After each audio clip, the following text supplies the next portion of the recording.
What's up, guys? It's the Actual Justice Warrior here, and goddamn, I've been gone a long time.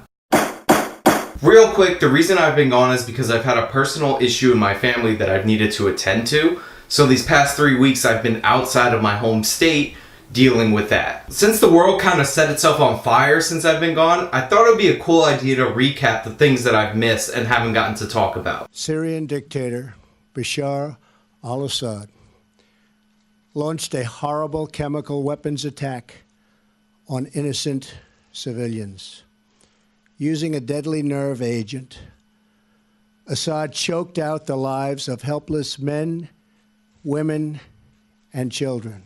Tonight I ordered a targeted military strike on the airfield in Syria from where the chemical attack was launched. That's right, the United States is now bombing Syria. Apparently, Bashar al-Assad used chemical weapons against his own people again, just a few days after the Trump administration signaled that Assad should stay in power, and Trump responded by bombing an airfield where the chemical weapons apparently departed from. Now, this has pissed off a lot of people who voted for Trump on the idea that he is better on war and peace than Hillary Clinton. And since he made it clear during the campaign that he had no interest being involved in Syria, this is a broken campaign promise. However, I'd be wrong-headed not to point out a few things. First off, I never believed that Donald Trump was as non-interventionist as I personally am. I always believed that he was more prone to war than other candidates in the race, and he did not embrace a non-interventionist foreign policy. And when compared to Hillary Clinton, who wanted to start bombing Syria and execute a no-fly zone on day one,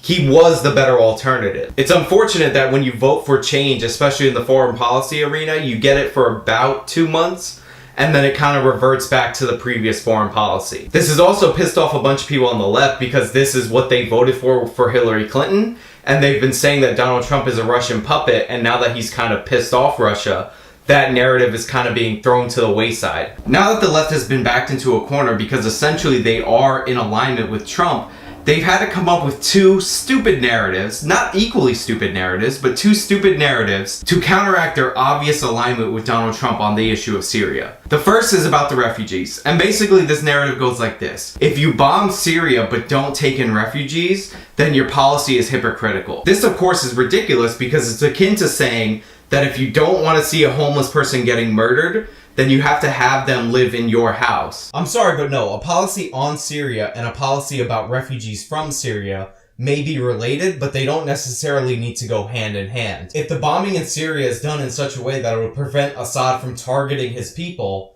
that would in fact create less refugees, and then you wouldn't have to take them in. The second way the left is dealing with this is full-blown Alex Jones conspiracy theories. It's perfect. Just perfect. I wish it wasn't. If Vladimir Putin, if Vladimir Putin masterminded the last week in Syria, he has gotten everything he could have asked for. Unless Vladimir Putin said, I have an idea. Go ahead. Do a small chemical attack. Nothing like the big ones you've done in the past. Just big enough to attract media attention so that my friend in the White House will see it on TV. And then Donald Trump can fire some missiles at Syria that'll do no real damage. And then the American news media will change the subject from Russian influence in the Trump campaign and the Trump transition and the Trump White House. Oh, yeah. Oh, boy.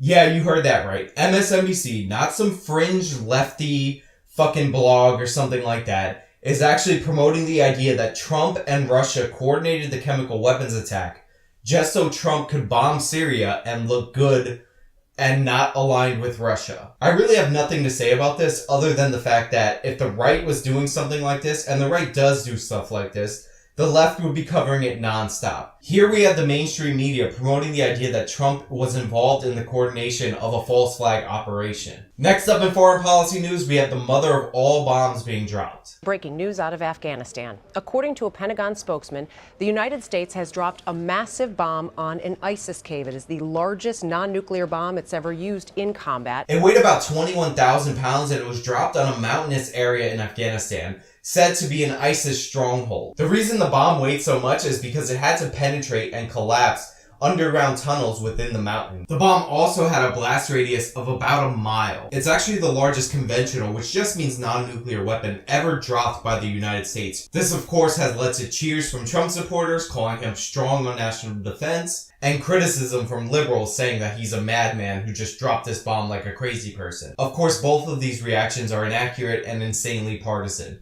The bomb was actually brought into Afghanistan under the Obama administration, and considering the bomb is designed specifically to target mountainous regions like the one that it targeted, I have to believe that if Hillary Clinton were in office, this bomb would have been dropped by her. It's important to realize that most foreign policy actions taken in the first 100 days, or even the first year of a new presidential administration, have more to do with continuity than the actual person in charge. A lot of these plans were set up by Obama, and it's not like Trump is going to redo all these plans in an instant. There are some instances like Syria where it was a reaction to a specific event, but that's the exception to the rule, not the rule itself. Most of the time it's going to be like this Afghanistan bomb. Something that was either already planned out or just started under the Obama administration that was finished by the Trump administration. While the current president does have to okay the strike, you have to understand that this comes from planning from the previous administration. Anyway, so that's just a quick recap on the foreign policy issues that I've missed. Would I have liked to see Donald Trump turn into a more non-interventionist direction? Yes. Did I expect him to become a Rand Paul non-interventionist? Hell the fuck no. So if you're surprised by this, then maybe you're not paying attention. If you're saying he's just as bad as Hillary, that actually has not been proven to be true yet. Remember, she wanted to start bombing Syria immediately. She wanted to remove Assad immediately. So if this chemical attack persuades Trump to pursue that course of action, then voting for him really did only buy this country about 2 months of not getting involved in the Syrian war. Anyway, I just want to say thanks for watching. I really appreciate the nice comments that you guys have been leaving me on my videos while I was gone. I did look at them every now and again, even though I wasn't uploading and I wasn't really engaging. As usual, if you like this video, show me by hitting that like button. Please leave a comment if you want to join the conversation. This has been the Actual Justice Warrior. Until next time.